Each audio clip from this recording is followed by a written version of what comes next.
dadka ku nool wadamada qaar ee dunida si dalkooda ay ugu dalxiisaan waxay ku qaadataa isdiyaarin taasoo ay macquul tahay inay qaadato sanado badan marka Soomaaliya joogto inaad dalxiista kuma jirto wax ka fog inaad go'aansato inaad gurigaaga jiha uga baxdo dhinacay doontaa noqotee deegaan dalxiiseedka Baydhaxan diinaashaha quruxda dhulka ee dabiiciga ah iyo hawada macaan waa mid Ilaahay ku manaystay balse waxaan jirin cid ka faa'iideystay hantida dalxiis ee dalkeena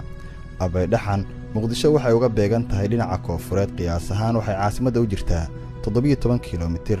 waa jasiirad yar waxaa ku lamaansan jasiiradda Nimow oo marka labada jasiirad la isaga gudbayo cidii aan lahayn aqoon dabaalasho ku qasbaysa inay doon isaga kala goosto labada jasiirad dhexdooda deegaankan waxaa la dhisay 2 qarni ka hor waxaana ku yaala dhismayaal qadiimi ah kuwaasoo la igu sheegay inay imaan jireen barsamaadkii dalxiisayaal ajnabi ah kuna qaadan jiray waqtiyadooda hawagadiska in ka badan 50 qoys ayaa ku nool jasiiradahan noloshooda mid ku xiran wax soo saarka badda waa kuwa ka kalluumaysta jasiiradaha Baydhaxan iyo Nimow oo isku feeriyal deegaankani male waxbarasho iyo caafimaad midkoodna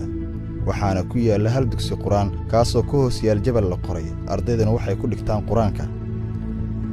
markii ugu horeyso meeshan waxay ahayd jirtay dugsi quraan lagu barto aniga hadda da'dan aan jiro yaraanteeda ilaa iyo hadda meeshan aan ku soo wax bartay marka waxay ahayd muddo adiga 9 sano kadib marka haddana waa bakaasa meeshan dugsi quraankii macallinkii haajiray uu ka tagay ilmihii hadda way kala faraacmeen oo inkastoo waalidiintooda aysan helin wax ay cunugii markii dugsiga uu dhiganayo qarashka uu ku bixiyo markii xigtani haddana meel uu ka shaqeynayo malahan badan uu aada mar uu ka soo helaa marna uu weynaa haddii badan uu ka soo helo cunugiisa wax uu bixi karaa laakiin badan hadiisan oo waxa ku soo helin meel uu ka shaqeysan hadiisan oo lahayn maxaa cunugiisa oo wax ku bixinaa lacag oo ku dhiibaa jasiiraddan waa jasiiradda Nimow oo jaar la ah sida aragteenba jasiiradda Baydhaxan waxayna ku yaalaan hal aag oo isku mid ah waa deegaan u samaysan qurux dabiici ah waana dhul aad iyo aad u qurux badan waxa halkan ku yaalay 7 guri oo ahayd goobaha ay imaan jireen dadka cadaanka ah ee ka socda wadamada Hindiya iyo Ingiriiska halka saaranahay waa dusha sare ee jasiiradda waxa naga hooseeya badda waana meel aad u qurux badan oo ku fiican in hawo aad iyo aad u qurux badan laga helo waa hawo dabiici ah waana dhul aad u wanaagsan dadku waxay ku sheegayaan deegaankani inuu ahaa deegaanada Soomaalida ugu caansanaa laakiin haatan waxa saameeyay wadanka dhibaatooyinka ka dhacay balse haatan xaalad way degan tahay waxay u baahan tahay halkan in lagu sameeyo maadooyin iyo waliba la dhiirigeliyo halkan oo ah dadka shaqeeya kalluumaysatada jasiiradda waxaa laga isticmaalaa jabalada la qoro laga dhigto kuwa lagu qabowsado marka la joogo nasiinada xilliyada qaarna roobabka ayaa looga okortaa waxayna u samaysan yihiin qaabab u guryo la seexdo qofkii arka jabaladan wuxuu isweydiinayaa qaabka loo qoray ee ka dhigay jabalada sida haatan ay u samaysan yihiin jabaladaas niyow anigoo ayagoo qoranaan meesha ku soo gaaray meesha annaga hadda buundada noo ah oo biyaha aan ka qaadno cusbada ay ku yaaliin jabaladaas markaan weydiiyey taariikh ahaan war jabaladan yaa ma idinkaa qoray mase sida ilaahay sida isaga abuuray waxay ugu dhaheen niyow dadkii hore oo guryo ka dhigtay odayaashayni hore ayay guryo u ahaa jireen marka odayaashaasaa gacanta ku qoray saasay ii sheegeen in yani ay hoy u ahaa jirtay intaysan guryaha ka dhisan meesha waa la qoray jamalka bursi waxbaan la qoray yireen markaasaa la hoos galay oo saas looga dhigtay yani meel lagu noolaa karo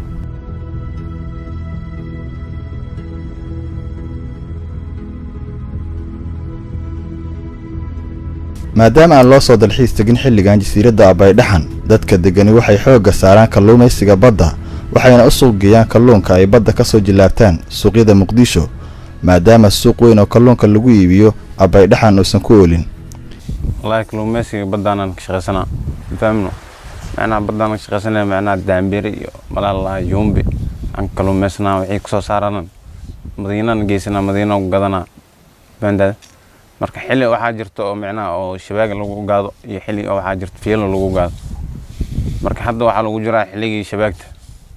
marka malaha socdana waxa la daambiri alla jeedar yumbi banda badda intaan ka xamaalna unuka inta aan joognay deegaankani deganaanta jawga iyo hirarka garaacaya jabalada waa dhawaqa kaliya ay maqlayaan dhagahaagu waxaana jira neecaaw aad u qabow oo ah ta loogu magac daray deegaankan Baydhaxan magaca wuxuu ugu baxay meesha marka hore waxaa deganay 3 oday oo meel jamala oo meesha ku yila guryo ku maalin jamalkaasay ku hooyo jireen badda ay ka kaluumaysan jireen marka dadka marka uu yimaado oo ama kalluun ka raasay ama ka qaadanayo oo meelaha xaafada deegaanka waqtigaas deganay ayaa qofku marka uu yimaado habeenkii wuxuu leeyahay ama galabtiyo kale markii la gaaro 10 saac xilliyada wixii ka dambeeyo waxa yimaada qabow saa'ida markaas waxaa loo bixiyay abay dhaxan war xagee ka timid meesh dhaxanta badan ka imid abay dhaxan saas ugu baxda marka noloshan iyo dadku waxay ku tiirsan tahay badanaaba kulli waxay kalluumaysato waxay ka shaqeystaan badda wixii Ilaahay ka siiyay isaga nool yihiin waxay u iibgeeyaan magaalada ay u qaataan noloshooda waxay ku tiirsan tahay inta badan kulli boqolkiiba 90 waa badda inta kale xoogaa wax beeraley oo meelaha fog xilliga roobka tobanka kale laakiin majority waa badda buundadan waa buundada deegaanka Abay Dhaxan waxaa ku nool in ka badan 50 qoys haddii qof ay soo wajahdo xaalad nolol xumo ama caafimaadkiisa ay halis u galo dadka halkan jooga waxaa lagu soo qaadaa dhabarka waxaa lagu soo gudbaa buundadan waxayna halis ugu jiraan ay ku dhacaan halkan waayo buundadu waxay ka samaysan tahay alwaax gacan ku samaysa sidaa darteed dadka halkan ku nool waxay wajahayaan khatar ku saabsan buundadan oo ah meelaha ugu badan ay isaga gudbaan marka ay doonayaan inay gudaha u galaan deegaanka Abay Dhaxan